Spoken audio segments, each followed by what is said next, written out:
హల్లెలూయా. అసలు భయం అంటే ఏంది, భక్తి అంటే ఏంది చెప్పాలి.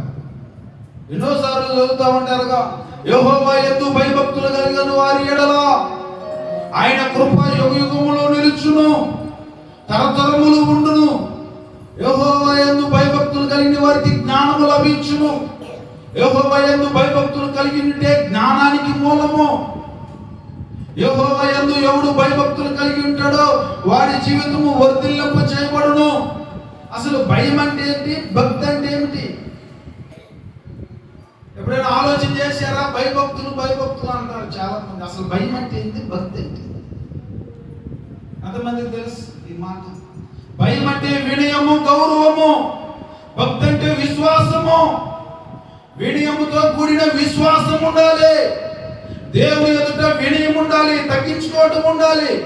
మోషే దేవుని యొక్క ఇల్లంతటిలో నమ్మకస్తుమైన వాడు, వినయము కలిగినటువంటి వాడు, అన్నిటిలో విశ్వాసము కలిగినటువంటి వాడు. దేవుడు ఏ పని చెబితే ఆ పని చేయడానికి విశ్వాసముతో దేవుని ఎదుట నడిచినటువంటి గొప్ప వ్యక్తి.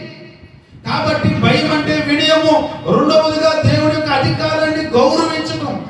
నువ్వు నిజముగా దేవుని గౌరవించేదానివైతే, నిజముగా ఆయన యొక్క మాటను వినేదానివైతే ముందు ఆయన యొక్క అధికారాన్ని గౌరవిస్తావు.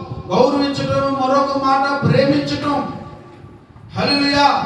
ప్రేమ కలిగి ఉండటం. గౌరవానికి నిర్వచనం ప్రేమ. ఒక వ్యక్తి పట్ల నువ్వు ప్రేమను కలిగి ఉన్నావంటే ఆటోమేటిక్ గా యొక్క వ్యక్తి గురించి నువ్వు గౌరవాన్ని కలిగి ఉన్నట్లే. గౌరవానికి నిర్వచనం ప్రేమ. నన్ను ప్రేమించువాడు నా ఆజ్ఞలన్నిటినీ చక్కగా గైకొనును. ఎవడు నా పట్ల గౌరవాన్ని కలిగి ఉంటాడో, ఎవడు నా పట్ల వినయాన్ని కలిగి ఉంటాడో, నా మాటలు జాగ్రత్తగా వాడు